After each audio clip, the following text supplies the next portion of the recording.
Alright guys, welcome back to the YouTube channel. Yep, we're doing more content on this car because everybody loves it. And I don't mind sharing it. So, 1987 Chevrolet Celebrity. I'm actually going to be putting on a catalytic converter or a resonator to quieten down the raspy exhaust noise that it has and the smell of fuel. I can't take it no more. It is so bad. Smelling like fuel when you get it on your clothes, when it's sitting here idling when it's cold, you can't get it off. You have to really go and change your clothes. It's really that bad. My S10's way worse, but this one, I don't like that. I like the sound that it has when you first fire it up, but the raspiness and the exhaust smell in the clothes, no. So here's before.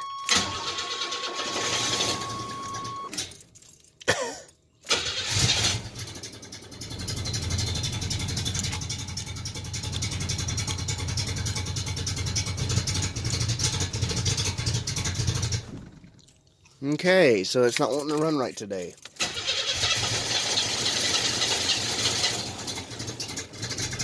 Oh, for Pete's sake.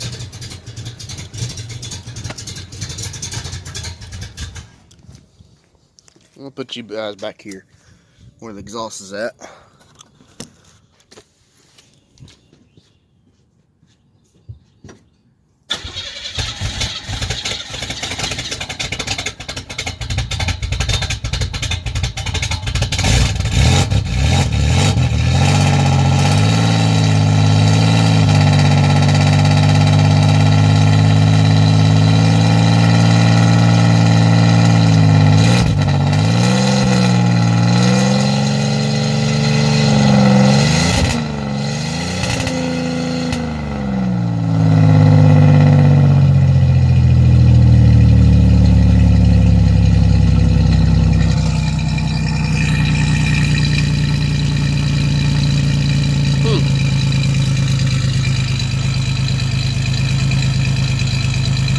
There's the fuel smell.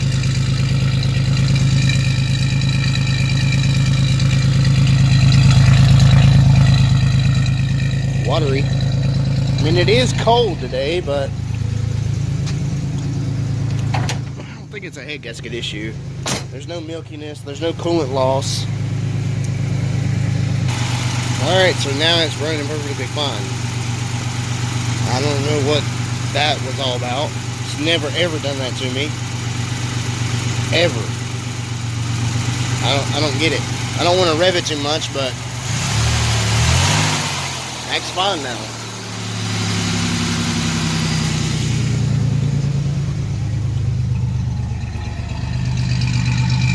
The smoke you see now is normal.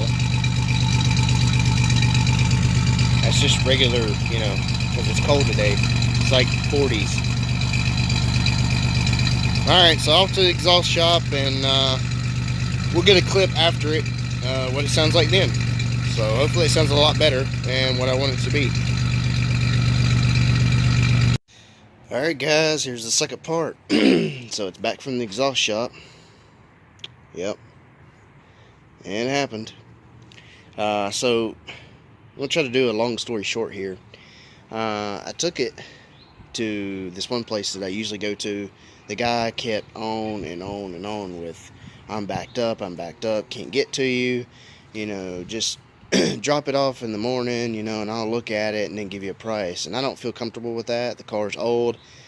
I don't trust people when it comes to my personal stuff. I work on everything. I mean, absolutely everything, but I can't weld exhaust because I don't have a welder.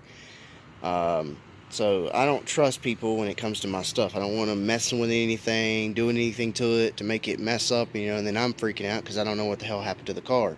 Anyway, so for a couple weeks trying to get to him, this is like 2 weeks later now, and he's still backed up. So I went to another place called Magnaflow, which is not a good place. I don't recommend them at all. They wanted to, I tried to get a resonator, and they told me that I couldn't get a resonator because the car didn't have a cat. Alright. So why not? Well, my mechanic, you know, could get in trouble for putting a resonator on it, so you'd have to have a cat first and then a resonator. And I said, I don't want a damn resonator and a cat together. I said, I just want either or. And they gave me a price. Wasn't going to pay that. They said the catalytic converters were like 3 times as much as they were before, and that's high enough. So anyway, I was like, well, I'll find the cat. I'll go get one and then bring it to you and have you put it on that way, which was a lot cheaper. However, still not cheap enough. And the price for that was $160, something like that, I want to say. And I was kind of iffy. I still was trying to find somebody else to do it, because that's still a little much. And he said it would take 2 hours to do it. That's a little, I don't know if that's telling the truth or not. Honestly, I don't believe it. All you got to do is cut a spot out for where the cat's going to go. You put the cat in its place, weld it up, and you're done within 30 minutes to an hour, if even that. I've watched it, people happen. The guy that I usually go to that takes 2 weeks, he takes me about 35 minutes to do something like that. He's very quick. It should not take that long. So anyway, when I finally get the cat, I bring it up to him, and then they tell me a different price. They said, oh, well, it's going to be like, so anyway, he wanted to give me a price of, it was going to be $325 this time. Now, how you go from one day, I mean, literally from one day to the next of it being $150 to $325, I don't think so. That's a ripoff. Just to put on the cat. And he said, oh, well, it'll still take 2 hours and some odd minutes. And I said, nah, forget that. So I took it to another place that I found, that I took my S10 to before, long while back. It's like a 40-minute drive, or 35-minute drive. Anyway, he put it on for $50. So I have total in the exhaust, $150. Real cheap. Cover up my information, all that good stuff. This was $100 and some odd change for the cat. There, it's Universal Magnaflow High Flow Cat, made in the USA. And it's Magnaflow. I mean, who wouldn't want it? The car sounds awesome. It sounds so much better. There's the thing.com. Anyway, so I'm gonna fire it up, and you'll get to see what it sounds like now that it has a cat on it again.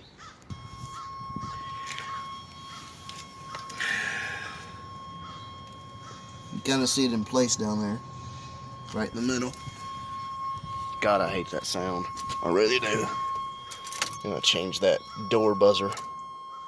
It is cold. I've not fired it up at all, so here goes nothing.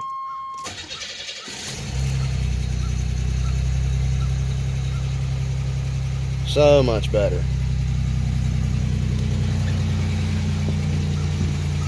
So much better.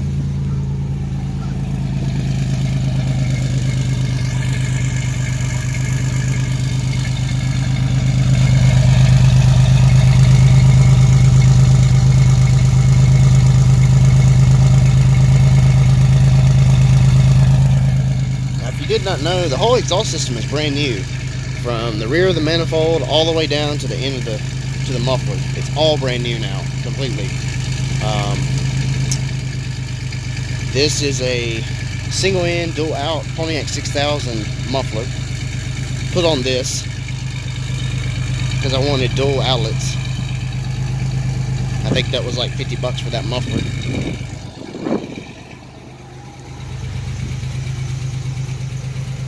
You can actually hear the motor now. Got a little bit of lifter tick. That's new.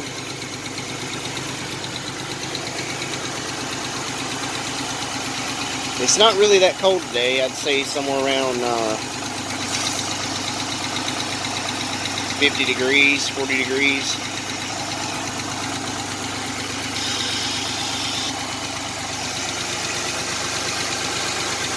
Everything's kind of wet looking, mainly because it poured down rain last night and the humidity changed. It was cold and then it's changed to hot, so now everything's kind of like sweating. But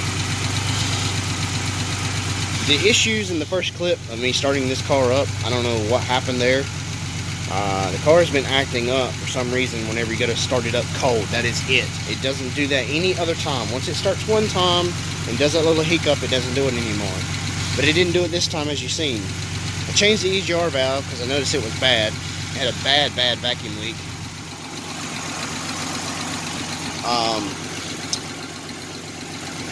The thermostat's new, cooling system's new, temperature sensor for the ECM's been replaced 3 times because everybody kept telling me that was bad.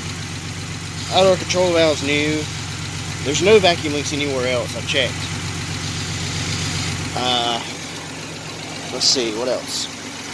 The crank sensor's new. Ignition coils are new. Plugs, wires, ICM's new. Knock sensor's new, and the connector for the knock sensor's brand new. So there's really no reason for it to be acting up. But it started up just fine now. So I don't know if it has to do with temperature-wise or what's going on with it. But it sounds so much better. So much better. Sounds a lot happier. Still has that cut up though when you give it gas.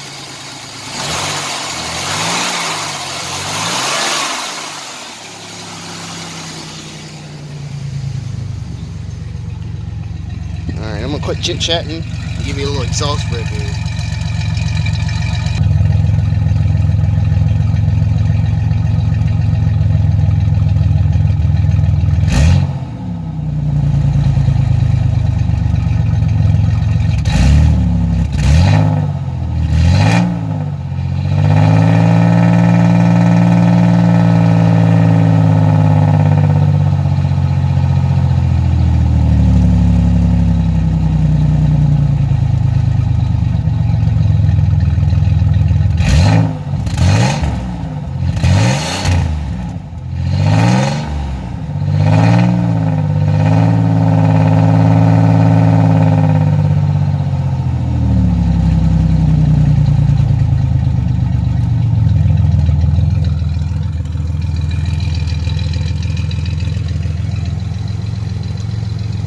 Now, this may be crazy what I'm about to say, but I've often kind of thought about selling the car. Yeah, I know, trust me, I know. Why would I even think about something like that for something that I've wanted for so long? Well, there's a lot of things you don't know about the car, you know, that I do, and I don't know. I need another transplant big time for this thing. Big time. 237,000 miles, almost 238,000. But anyway, that is your exhaust clip. That's what Magnaflow sounds like, I guess. And now the car runs and drives so much better. The power is decent. You know, it's a lot better than it was with open pipe. If you have any questions or comments about it, leave them in the bottom. I'll try my best to get to them. And as always, you better like and subscribe. Have the notification bell on so every time I upload, you get the notification. Thanks for watching, guys. More content is coming.